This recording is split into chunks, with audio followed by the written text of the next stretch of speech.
Good evening. I want to welcome everyone to tonight's Florida Pulse. I'm Rick Christie, Executive Editor of the Palm Beach Post, a member of Gannett's USA Today Network, Florida. It's been nearly 10 years since the shooting death of Trayvon Martin sparked a discussion about racism and helped galvanize Black Lives Matter and other social justice movements in the United States. But what's changed in the last decade, and what hasn't? Trayvon was shot February 26, 2012 by George Zimmerman, a neighborhood watch volunteer who claimed he felt threatened by the Black teenager. Zimmerman followed the 17-year-old in his car and then on foot. Yet Zimmerman, who is white, was found not guilty of second-degree murder and manslaughter at a trial a year later. Over the past decade, Trayvon, who would have been 27 years old this week, has become both an inspiration for those seeking social justice, racial equality, and police reform, as well as a lightning rod for those pushing back against perceived lawlessness. Tonight, on the Florida Pulse, we want to talk about the impact of Trayvon's tragic shooting death. Did it somehow move forward our discussions on the always difficult topics of race and policing, or did it just provide another wall to progress? Joining me tonight on the Florida Pulse is a group of panelists from around the state of Florida who will offer their unique perspectives on these topics. First, Dr. Rachel Grant, an assistant professor in the University of Florida College of Journalism and Communications. Welcome, Dr. Grant. Kevin Warren, CEO and founder of the Life Center in Tallahassee, which works with at-risk youth and families. Welcome, Kevin. Jacqueline Miller, the mother of 2 sons and 1 daughter, is a businesswoman and on the executive committee board at the Collier County NAACP and Criminal Justice and Redistricting Committees. Welcome, Jacqueline. Thank you. And Terry Coney is president of the Lakeland branch of the NAACP. All right, well, welcome everyone. And so why don't we just go ahead and get started because we've got a lot to discuss. First thing I want is for everyone to talk about Trayvon's shooting death and how it impacted you in a personal way, if you would. I think that'll kind of loosen things up a little bit so we can talk about some of these other things. But if you would, just go ahead and start us out, Dr. Grant. So I would say for me, when Trayvon Martin was killed, very close to his age, very young. I was living in Arkansas and still very much coping and dealing with a lot of the idea of what it means to be a young Black person in this country. At the time, I was working in media, and a lot of the media narratives and the media stories that were happening very much made me realize how important my job is, but also how my job, there's some complicated weaving of those understandings. So sorry for the dog in the back. Quite all right. But for me, it was very much a call to what led me to go get my PhD eventually, seeing the role of social justice, social movements, and very much seeing the role of activism from a media standpoint and how advocacy and digital media very much changed how we all integrated and communicated about racism. So for me, that was the biggest impact. Eventually, that was 2012. So 3 years later, I would go get my PhD. Very much influences the research that I do. Very much influences how I teach and what I teach. Right. But from a very personal level, it exposed a lot of the vulnerabilities of being a young Black person and being perceived as a threat for justice existing in this country. All right, thank you for sharing that. Terry? Well, for me, when I initially heard it, it's always that shock. And I think back when it happened, it was actually, we just had this past weekend, had the NBA All-Star weekend. And that Mm-hmm. same weekend was the NBA All-Star weekend. So Right. I'm a little older than most on the panel, so I've heard about things like this. So I was trying to get more background on it. But the initial part is, why did this guy think, oh, he empowered himself to approach this kid? And so that takes us back many, many years and decades on. We have a young black kid just coming from the store Mm-hmm. with Skittles and really doing nothing wrong. I mean, what really was his crime? But this guy took it upon himself to basically interrogate him and then approach him, even after he was told by the police, do not proceed. But he did. Mm-hmm. So, as information followed, the outrage just grew. So, and some of you may remember in, I think it was 1998, gentleman in Jasper, Texas. I think his name was James Byrd Jr. These guys picked up off the street and eventually beat him up and drug him down the street for Right. no crime. So it makes us feel like black men are endangered species constantly. Okay. And Jacqueline? Well, I remember specifically exactly what I was doing at the time that we heard about it. And I was actually out fishing with my sons.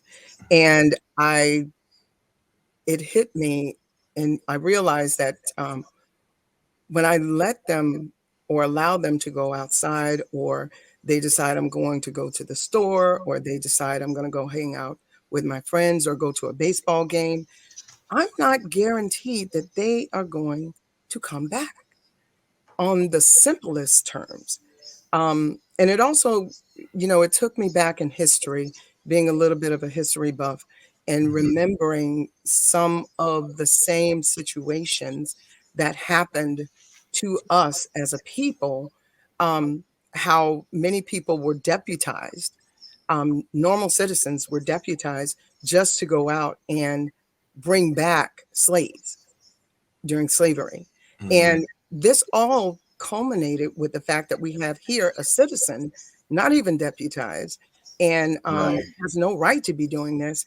And he takes it upon himself to even ask someone who is free to, what are you doing? Why are you here? And be able to stop that person and question them when he has no right to do that. So it made me realize that there's a lot of trauma, that I was more traumatized historically than I knew. And it brought a lot of that trauma to surface. But it also let me know as a mother that I have to really teach my children, teach my grandchildren, that there's other things that are out there, other people that are out there that make you unsafe just because of the melanin in your skin. Yeah. And that's a difficult conversation to have, even with Absolutely. any children. It's a very difficult conversation, but as a mother, it's terrifying. As a citizen, and it actually culminated in to a point where I knew I had to do something.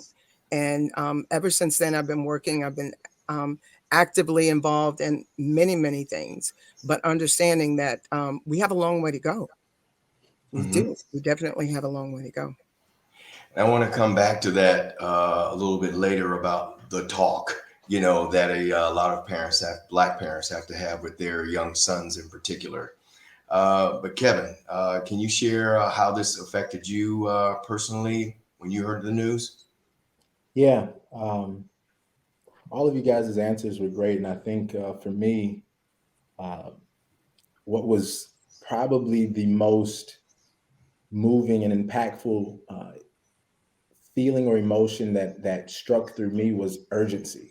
I was a young father of two, pretty fresh husband, uh, And that kind of rocked me to the core when I realized that at 17, that young man lost his life, or his life was taken. Mm-hmm. And no matter how tough I am, no matter how prepared I believe I am, no matter how hard I work, no matter how good of a citizen and a human being I focus on being and I strive to be, fear of the color of my skin could create a level of chaos that could keep me from getting to my babies, keep me from achieving my ultimate purpose on this planet. And so for me, it was just a sense of urgency. And I'll tell you, in these last 10 years, I feel like you just had to sprint, and you just never know when your time is as a Black man. And so you really try to leave it on empty every single day. And so for me, it was a level of urgency that I felt that I had to kind of continue to move. And all of the things that I've seen in my head and had in my heart, the time was now. So I got to work. I got to work. Okay. Wow. Thank you all for sharing those. Those were some pretty sobering stories, actually. Dr. Grant, let me ask you this. Why did Trayvon's killing seem to galvanize movements like Black Lives Matter? Because Black Lives Matter was already around. There had already been events like in Ferguson and then Eric Brown. Why did Trayvon's killing seem to do more? I think when we think about these movements, and I think there's so much complacency in just history, and I know we're going to get to this conversation eventually, but we tend to displace history as a historical past, as a distance. Okay. And the fact is, Trayvon Martin was killed in 2012, and we tend to forget, just as it was mentioned earlier, that we psychologically and historically in the legacy of slavery, it was the job of white people to report Black people. Like, we were not meant to be walking around existing without freedom papers. And the fact is that surveillance of a Black individual is still prevalent today. I think we view our society as a post-civil rights, post-racial society. Mm-hmm. And we like to believe in the idea of color blindness. But color does not negate fear. Color does not negate action and criminality that's attached. And so I think Trayvon Martin, compared to some of the other killings in the past, Rodney King, Oscar Grant, we have people between that period that were killed. The fact is, this was a neighbor. This is just somebody in the neighborhood who had the right to kill, and had and by the criminal justice system did not break any laws, did not do anything wrong in terms of assaulting this young man for just walking home. And I think that's, especially to Black men, that is, how do you live in a world like that? How do you live and exist in a world where you can't even walk to a store? Definitely galvanizing the idea of the media tropes that came out of this. You had people calling him a thug, people talking about toxicology reports, people talking about all the mugshots and images. Well, that's interesting. I was going to ask you about that next, because I really want you to continue with this, because I was wanting to quickly hold a mirror up to myself and my profession. Would you say the media was helpful? No, I don't not think helpful. It was not helpful in the fact that we quickly jumped on a 17-year-old who was walking home to say that he was immediately doing something wrong, that he was a thug, that any person who's attacked is going to fight back. Yeah. And even if they're not going to fight back, that doesn't mean you kill them, and I think, to the media standpoint, we quickly saw magazines and Black media. That's why hashtag Black Lives Matter was so important. But at the same time, Ebony magazine did the whole covers around "We Are Trayvon," and had celebrities like Spike Lee and Boris Cujo featuring these families. We had the hoodie march, and probably the biggest thing that really made people kind of stand up and listen in terms of media is when President Barack Obama had that press conference. Yeah. And he said, "I could have been Trayvon." And I Right. think for people who could never understand racism, when you have your president saying, "What you say about that black boy is the same way people perceive me." Right. And that speaks to a lot of the conversations in terms of how we view race. Yeah. Because we tend to like to put black people in boxes, very much as we talked a little bit earlier, that you need to be a good black person. You need to be a good, honorable black person. But quickly we see and we saw that over and over again, that is not the case. You know, the phrase "the unarmed black man" has been criminalized. It's been used, we use it journalistically correct. And I talk about this with my students, but it also imposes the fact that a black person has to be unarmed in order to be seen as innocent. Has to be seen, there has to be some justification for us killing unarmed black men, but black people in general shouldn't have to justify their existence or have an alibi to why they walk around every day and exist. They don't have, it's a sad fact that technology became a huge aspect, but if we didn't have mobile phones and we didn't have technology, people would still believe that our killings are not Right. being called for justice. Let me let Kevin jump in here because he looked like he wanted to jump in when I mentioned media. Oh, I'm sure. I'm ready for everybody to talk about the media in the worst way because, like I said, It's okay. It's okay. I have to have thick skin in this job. Kevin, what did you want to add to what Dr. Grant was saying? No, this whole thing just got me itching. It's just the topic in general. But no, the media for me, it defends, right? It defends social injustice before it gives just precedent, the truth to the story, right? And it frustrates us. It frustrates me, and not just anyone, but because it does so much harm, right? And I think about it all the time.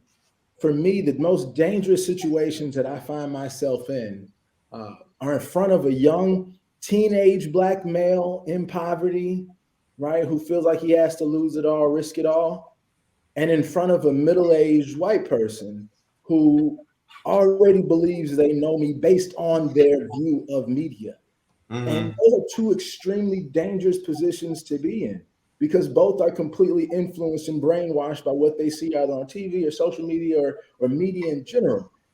And so for me, opportunities and platforms like this become not only essential, but it's a fundamental core of our culture to be able to have open dialogue in such a manner that we can share on a platform where we can share some of our truths and some of our, I'm not going to say them as fears, but they're just the realities of our experience in this country without the victimization from power, right? As successful folks, but it's up to us. I'm thankful for social media in certain realms because, like you said, Doctor, we can take back kind of some of the narrative. We can begin to shape our own stories and begin to share some of the good things.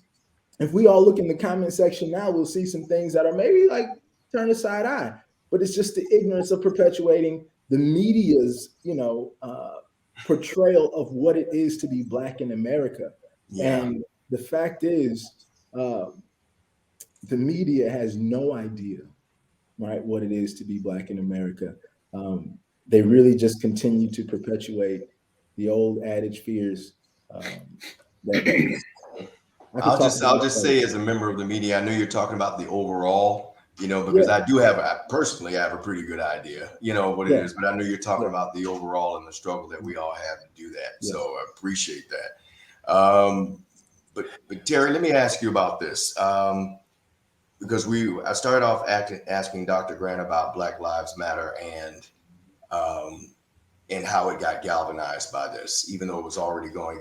And I want to come back to Jacqueline as well. That one of the things we found out when we were reporting our story on the 10th anniversary was that this was, in terms of the groundswell of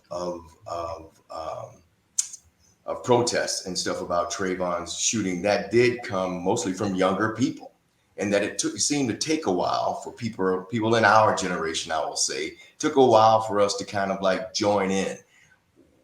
Why do you think that happened? I mean, there was some criticism from younger people of color that we were just moving a little bit too slow. People in our generation were moving too slow. Can you talk about that a little bit? Well, the primary reason I would say, growing up in the 60s and then the transition during the 70s. Right. As we moved in after we had the Civil Rights Bill passed, Voting Rights Bill passed, and things opened up for the Black community, Black people, somewhat African Americans, because we've gone through iterations of names from, N-word, colored, Negro, you name it. It was almost like, as a people, we exhaled, and especially Gen X. They were the first group that really started all desegregated schools and education for the most part. So it's this sense that things were better. That just the sense that things were better. Now for my generation, I'm old enough to know about Emmett Till and I saw on TV everything that happened in the 60s, in the early iteration of the civil rights movement. I spoke in my church Sunday and talking about 1963. We all know Martin Luther King gave that I Have a Dream speech, August 28th, 1968. But in July 1963, but in July of 1963, there were some girls protesting, trying to integrate a theater in Americus, Georgia, and they got picked up and taken away. And if you look up the story of the lost girls at the stockade in Leesburg, Georgia, you find out their stories, 15 of them. Or Medgar Evers got assassinated in June of 1963. 3 weeks after Dr. King gave his speech, the 4 little girls got blown up in the church at 16 Street Baptist Church in Birmingham. So for my generation, we dealt with all this trauma. But for the next generation, maybe things had calmed down some, and probably until probably the next most significant event that came along was Rodney King. Right. And I was in the Air Force at that time, and I was in the car with my base commander, and you had the riots going on in LA. He said, what do you think about this? I said, well, I don't care what a man did. Nobody deserves to get beat and kicked like that. So I don't know whether we're going through another iteration in Martin Luther King's book, Where Do We Go From Here? He actually has a chapter on racism and white backlash. We're dealing with this, everything about critical race theory now. Well, they're not concerned about critical race theory. In Florida, we have a governor that wants to. There's a bill going through now, basically the bill to keep from hurting white people feeling. Are you serious? So when we came to Trayvon, and no matter what the negatives were, this was a 17-year-old kid. His only no crime. He was walking home. That's and you follow him and you accost him because he had a hoodie on. Just think if he would have, what would have happened if he would have touched him on the shoulder, say, "Hey, what are you doing?" And he turned around, he saw it was a white kid. Let me ask this, because we've already touched, Kevin did mostly, and I think Jacqueline did, about Black males in America and ours, because you know, do you think there's a continuing fear of black males in American society? Do you think that this continuing fear played a role with the general public's perception of what happened to Trayvon? It's always been this thought, this perception out there of the big strong black man. You know, we can't hound him, so we got to get him down. We got to subdue him. So that thought process continues to perpetuate itself. Yeah, but you still have now. I think we were talking, off camera. We were talking about how that there's still people out there who are saying when we the picture that we use of Trayvon, I think when he was like 12 or 13, people are criticizing me for using that picture and saying, why don't you use the picture of when he was, he was 17, when he was killed. He wasn't like a 20-something year old man. He was 17 years old, and so it's interesting how people still seem to think that or want to use that, this image as you were just describing of this big scary black guy, to justify things that are even rather heinous, really, because I don't see myself as threatening, but again, that is something that it seems like black men in our country have to deal with or have to do with. Always. And Jacqueline, I know in your, can you talk about that a little bit? Because you started talking earlier about the conversation you had to have with your son. So, well, that along with the fact that being a part of the NAACP and seeing some of the changes that's happened within our community and around the country, I think everyone needs a justification for the wrongdoings that they do. okay. And this is what's happening. It's just, when you see something like this is happening and you're saying you have a black man, I felt threatened. We've seen many, many times on videos of where these women have not been threatened. It's on video, and they're calling and saying, and the first thing that they say to law enforcement, I'm afraid for my life, or I Right. feel threatened. And they know that these are buzzwords that will cause law enforcement to come out full force because it's a black man, and automatically, because you are black, you are a threat. And if it wasn't for the media, and just going back a little bit, there's two pieces to that for the media. There's a positive portion of it because of the fact that much of this information is getting out. The other thing is how it's being portrayed within the media. You will hear more about these crimes, and many times even with black kids that may have the same types of charges as other white kids, but their photographs are painted all over the news. Whereas many times you will not see those pictures of those white kids that have been charged. And these are teenagers. And all of this is perpetuated over and over and over. So when you have someone and you have a set of people, a group of people, that the only way that they can deal with what they've done, the atrocities of what they've done, is to come up with an excuse of because he was black and I was afraid. That's not good enough. And when we have young people today, over the years, we have become complacent as a people, as black people, because after Martin Luther King, the civil rights movement, we had the redlining was addressed. We can now purchase homes. We can actually go into restaurants and we can eat. Now all of those things is easy for us now. But we cannot sleep on it because, as with everything, it comes back around. And we're facing that today. And the young kids are seeing it. The black, white, all of them, of every race. And they're standing up and they're saying they're not going to tolerate it. As you said, these were the children, and I call them children, but these 20-year-olds, these 17-year-olds, the young generation that were out marching. They were the ones, like they said, that our age, the 40s and 50s, they were and above, we were a little quiet.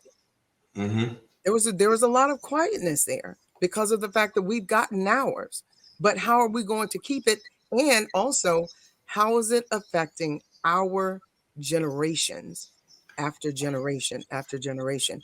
The reality is that when it gets to a point when we as a people cannot walk down the street without being harassed, and we have to um, we have to explain why we're in an area where the homes may be $300,000. Now that's a problem. We have doctors that one of the doctors, I believe he was in Miami, that was loading up the back of his van to go to a nonprofit event Mm-hmm. to donate, to give back to his community. Law enforcement stopped him. Hmm. Why? Because he was loading the back of his van. Where Okay. in the world did that become a crime? Where did that become suspicious? Because I'm loading the back of my van with items where I'm going, and Okay. that's the issue that we need to face, and we need to be real with it. All right. Let me ask Dr. Grant. Let me ask this. When we say law enforcement, we're talking about police because that's the first thing that we all run into. But after today's decision in the Ahmaud Arbery case, the federal case where the three men were convicted of federal hate crimes, and then the Dante Wright decision also, is there an issue?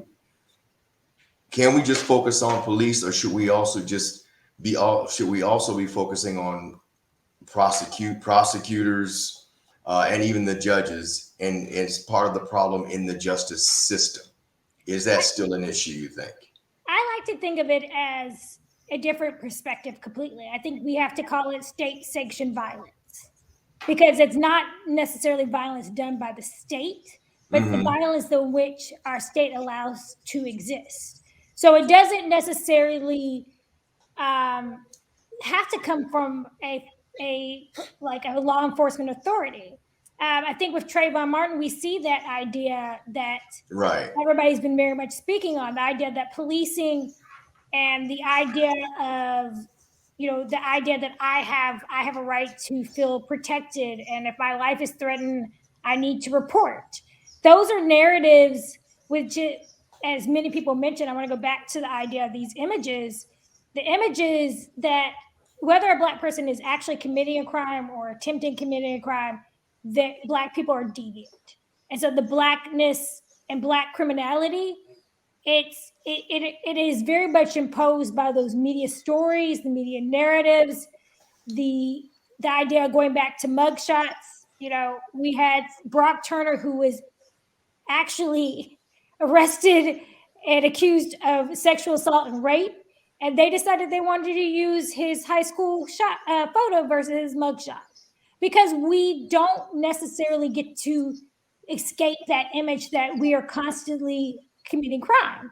And so Mm-hmm. the criminal justice system is very much feeding into that idea as well.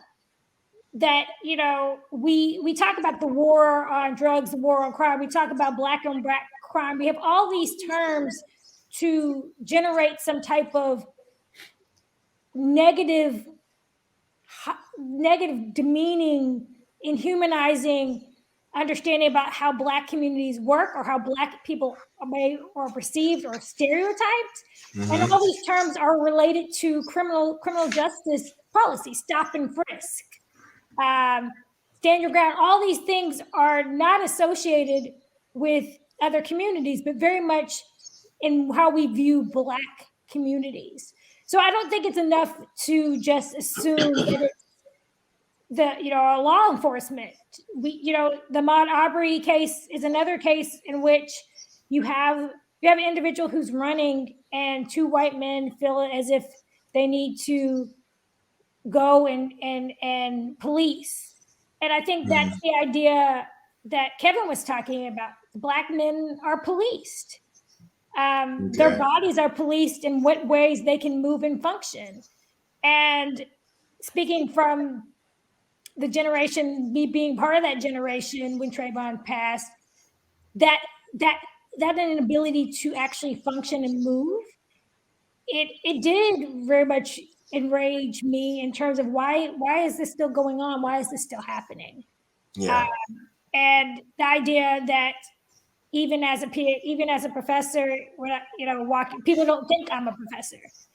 Black people don't get to have their credentials tied to their chest in order to stop people from harming them.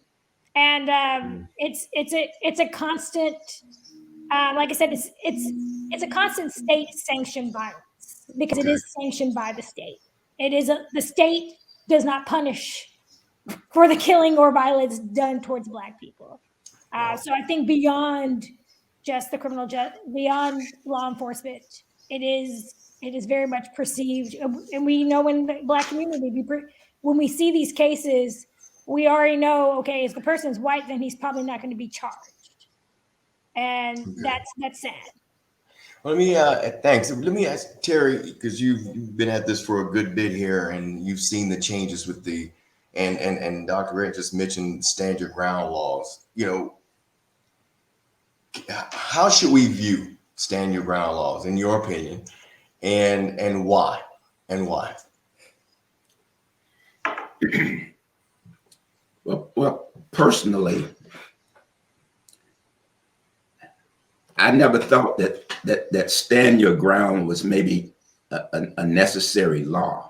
Mm-hmm. Now, stand your ground evolved from a law where somebody broke into your house. Right, the castle doctrine. As long as you kept them in your house, then you could shoot them and you're defending yourself. Mm-hmm. But if you were outside, then you had to step back. Retreat. Yes. So it always appeared to me that the law was put in place really to protect those mostly that if you looked at statistics, it probably wasn't a factor. So, Mm-hmm. and then to go back to the legal system, the legal system has always kind of been tied to make life tougher for Blacks in America. We went in the 90s when you had laws that were different. If you had crack cocaine versus powder cocaine, Right. We go back to, we fought separate but equal. Brown versus Board came out of fighting separate but equal, which was actually made law and legal in 1896 by the Supreme Court. Mm-hmm. So I've seen things written, it was the law, but was it right? Was it moral? So we're constantly fighting these laws. We had a Voting Rights Act from 1965, and it appears that they're constantly cutting back on that. And as we look at all these restrictive voting laws coming into place, the party or the side that are putting it in, they say, well, we want to make our voting process more secure. And was it ever unsecure? So, you have more people that are voting now. So, want to change the political narrative. So, but it all comes into play. I mean, even. Well, is it your view that stand your ground laws are a threat to Black men in particular? Yes, I do, because we still fall back on the issue of the threatening Black man. I mean, when we had Tamar Rice was killed in Cleveland. What was he? 10 years old? Yeah, 11. Yeah. So even at that age, now I understand, the deadly weapons, but there has to be a process, and really from the law enforcement side, and nobody ever presses them on going back and readdressing their use of deadly force. But but when you watch the whole George Floyd issue, I mean, that probably was more galvanizing and shocking for me as I watched it, that this guy's really, he's going to kill him right in front of us. And he did, with no care whatsoever. So, as far as stand your ground goes, and in the Zimmerman case, as it turned out, they actually they decided not to use stand your ground, but self-defense. Right. Well, in Trayvon's case, he was actually defending himself. Let me ask Kevin here, because I want to turn the mirror again on myself and the media. Can the media do a better job here, and what are we missing? I'm so happy you asked me that question, Rick, because I have a lot of media friends who look like me, and I really did feel bad about that portrayal, because here's the truth. In my experience, there are a lot of really good journalists, really good journalists. Thing is, major media outlets are still controlled, right? And so with that, I don't necessarily look at the major media outlets. I find my news in smaller outlets, right, that can have a little bit more control. And in those outlets, you do see really truthful, penetrating stories, really trying to shed different lights and perspectives on solutions. And so, yes, the media is and can do a better job of really sharing that narrative. But I think, and I kind of want to just kind of take an opportunity to piggyback, kind of go back a second on the police and kind of the relationship, and where the accountability stands. Here in Tallahassee, it may be shocking because I know we have First 48 in every other city, but from a violent standpoint, we're nearly at the top of our state per capita. From a poverty level, we're at the top of our state in the zip code where I'm currently sitting in my office and center is currently in. And so the sheriff's office is a driver or three wood away from me. And we have a black sheriff by the name of Walt McNeil, and he's really progressive. I met with him, and what really motivated me, Rick, was that he looked at me in my face as a black man and said, I am desperate. My job is to respond. My job is to find the criminal, find the culprit, and put them in prison. And that's my job. My job is not to be a mental health therapist. My job is not to be, a community the community solutionist. That's the community's job. And he told me, he said, I have not seen the solutions come from the Black community. I've seen ideas come from the Black community. Okay. I've not seen key performance indicators. I've not seen delivery. I have not seen the structure of what it takes to really draw down the funds and the resources to really make a change.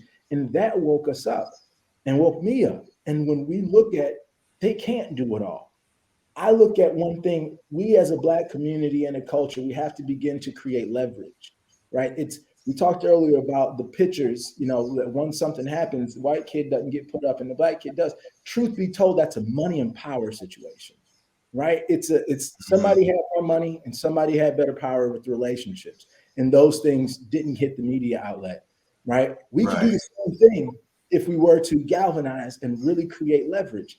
I think that's what we need to be able to do. Instead of spending time trying to break systems, we either need to play this system to win, right? Or we need to just build our own systems and defend our own systems, right? Because we're in a different time frame.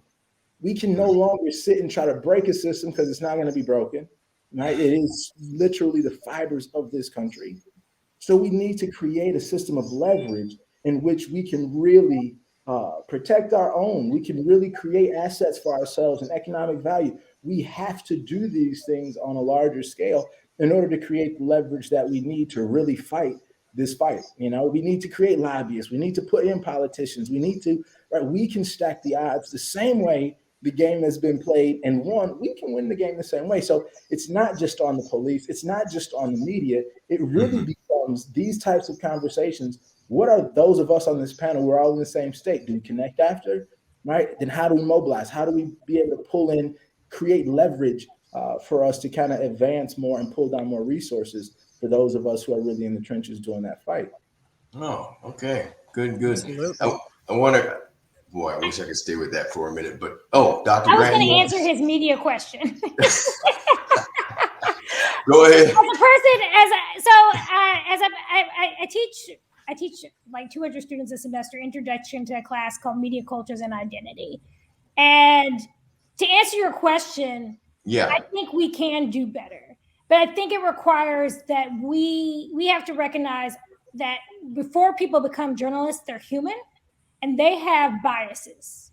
And part of that in our training of our students and future journalists is making them aware of these biases. And so, what a lot of things that we've talked about on this call, I've had to sit and make my students, predominantly white students, be aware of. Be aware that there's a talk that Black kids have with their parents. That state-sanctioned violence does exist outside the idea that it's not just the police, but it's also the idea that white people have the power to police Black individuals. So I think in terms of exposing students in curriculum, in practice to these actual things will help improve in reporting. I do say this, that a lot of the students that I interact with are very aware and want to be, I don't want to say woke because again but they want to be aware of the social issues that are happening around them. Do they understand them? No. And that's why they're in my class. But it's not as if we're ignoring. I don't think universities or journalism schools are ignoring those issues. I think they're trying, but we all are also, everybody's talked about the critical race theory, the idea that the laws that are being in place to stop the educating of Black struggles. So I think it can be done, but it does happen whether the individual or the student or that university sees value in it. Okay. And I've been at different institutions where that is very much the case. But every institution is different. So yeah, true that. They keep important as well. Okay. Let me touch on a couple more things here before we run out of time. And I wanted to go back to Jacqueline to talk about what I mentioned at the very top, which was the talk. And I know that's extremely personal, but you brought it up and initially, and I want you to talk about, if you would, having that talk, with your sons or maybe even your daughter. And what did that sound like when you had to do that? Well, I can say it was probably one of the most, it was definitely more difficult than the whole sex talk. The birds and the bees. Yes.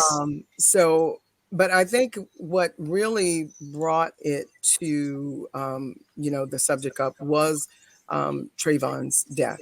And, really speaking to them and talking to them about what has happened. But I've always been very open with them as far as historically what has happened. There are many things that were not taught to them in school.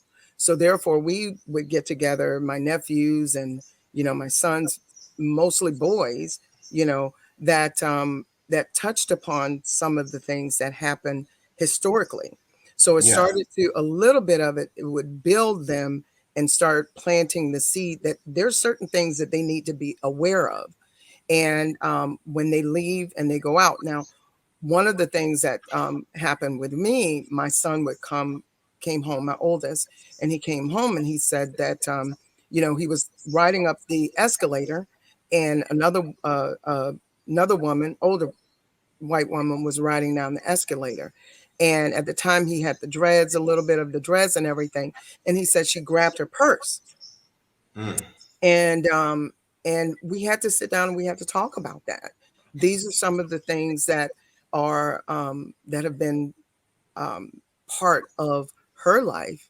Maybe something has happened in her life that now she has that fear. But also, son, this is the reality of what you may face every time you walk out the door. Right. Whenever you are, even when you're pulled over, I've always taught them to be courteous, but also you have to understand that even if you feel like something is happening to you that is unfair or wrong, or you've been accused of something that you're innocent of, be calm. Bring yourself home. Come home alive. And we're Right. going to fight this battle together. We're going to address it together. And it's and I have to say, with something that was said earlier, we have to heal ourselves. No one else outside of our community is going to come in and say that they have the be all end all solution to what's happening in our community. We have to find that solution. We have to come up with ways to address it, but move forward with doing it. And that comes from, I believe Keith just said, economics. We have to reinvest in our community. We have Mm-hmm. to reinvest in ourselves. So that reinvestment economically, but also we're reinvesting in our children by informing our children and making Right. sure that they're aware on how to come home safe. And these are the things you may not see. Um, People are not going to always be nice. When they see you, because of the fact that you're a Black male, they may consider you automatically as a danger or as a threat. But you cannot take that to the point where you're acting out on it. We have to learn how to deal with that trauma, because literally that's traumatizing. Yeah. That is actually traumatizing. And we need to face that not only as a Black people, but as a people, as a whole, that every time they walk out the door, they are traumatized. Even though they see our faces and we may be smiling, however, that may be a threat to some people. And Okay. that's the reality that we live with every day. That's my sons every day. That's many of the women that I've spoken to whose sons have been killed, not necessarily by law enforcement or anyone, but Mm-hmm. that's the reality that we face every day as a people. Well, I thought I was gonna be able to avoid asking this question because we were running out of time here and everything, but you kind of forced me here, so I guess the producer's gonna have to just cut me off. Uh, but I mean, what she was just talking about, Kevin, just made me wonder. I'm wondering what type of effects this have, what she's talking about, and what we all know about it has on the young mind, right? And have you incorporated mental health in your work with at-risk youth? Let me tell you again, an amazing question and point that we need to bring up. Um, I'm extremely proud to be a Black man. I'm extremely proud to be able to have done the internal work and continue to do the internal work to Mm-hmm. heal my traumas. And yes, we were just actually awarded, and I'm so thankful. I'm the executive director of an organization called We Are All We Need Incorporated, and that's a village mentality. We work together with our Lehigh County Sheriff's Office to develop a solution where we're the lead agency to create what's called the Village of Care. And this solution that I created was really focused around providing early mental health screenings and assessments for Yeah. those kids before Baker Act and arrest, true prevention services, and then qualifying them through those assessments to receive the actual ongoing services, whether it be substance abuse and or mental health or co-occurring disorders, as we consider them in the field, to provide these services regardless of insurance or eligibility, right? Once that we know that the need is there, we would provide it. And so DCF awarded us, we're in our second year of a grant, but DCF awarded us $1.2 million to Mm. really push this initiative forward over the next 3 years of Wow. really providing these mental health screens, because that's what it is, right? Poverty, COVID, these things really create mental illness, right? That young man, and I said it this way to our leaders and our commissioners, it is mental illness to hear gunshots and not get scared. Mm-hmm. It is mental illness to pick up a gun and to put it in your waistband as a part of your daily outfit, right? As a Black man, it is mental illness for me every day that I have to wake up. The very first life-changing and life-altering decision that I make every day is the clothes that I put on my back. Right? Every day, it's a life-changing decision what I wear. And so it's mental illness. So to answer your question, that's all we talk about. We focus on breaking stigmas. We have a podcast where the youth sit on. We talk about breaking stigmas in the Black and brown communities around mental illness and mental health. We challenge our agencies and our systems here in Leon County to truly do prevention work. And across the state, we have a center in Michigan that we do this and focus on in my hometown of Saginaw, where we focus on increasing the amount of mental health and substance use pre-screens and assessments in order to qualify youth and families for service. That's our work. That's what we provide in our center, and that's what we provide and do with our nonprofit. That's awesome. That's awesome. Let me ask. I'm going to ask Terry this because I wanted to kind of end where do we go next to improve race relations in Florida. But I wanted to preface that by saying, personally, as someone who's been around a while and been observing things for a while as a journalist, I was encouraged by the protests that I saw and the diversity of people in the protests that I saw. And seeing that justice is not, it wasn't just an issue for people of color, that those younger people who are out there energized and everything, they ran the gamut in terms of color, in terms of ethnicity, gender, and everything else. So Terry, looking at that, can you talk about where you believe we need to go next to improve race relations in our state? I know that's a big question, but if you could talk about it just for a couple of minutes. Well, I guess first, the millennials or the Gen Zs are, I guess, coming up in the teens and 20s now, and they've seen a lot. These are kids that they're actually going through things that I didn't do. I never thought, I never imagined having to go through shooting drills in school. Right. So that's part of their everyday now. And from Trayvon Martin to George Floyd to Ahmaud Arbery, they're actually seeing firsthand because of technology now. There are things that happen past time that may have happened and we'll find out 3 or 4 months later. But because of social media and cell phones and cameras, these kids almost can instantly engage in things. And they're not afraid to speak out and step out because, we've had this period where we've taught them, you see something, you say something. So I feel good about them going forward. And it's really almost like the scenario that say maybe my parents or the leaders of Dr. Martin Luther King were looking for, that as we brought these kids together of all races, they would really learn how to work together. Now, our leadership in the state now probably creates more chaos than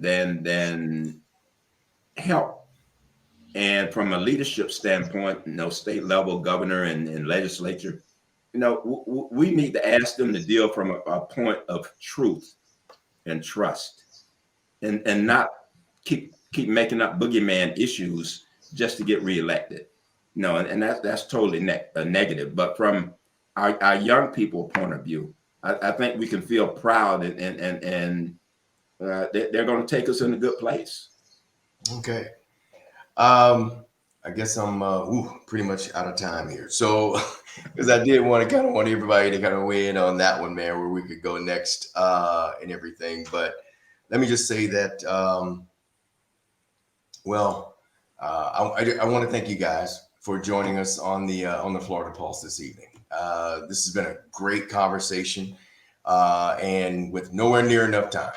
But it's still it was enlightening for me, and I believe it was for all of the folks who tuned in to hear us chat about this as well.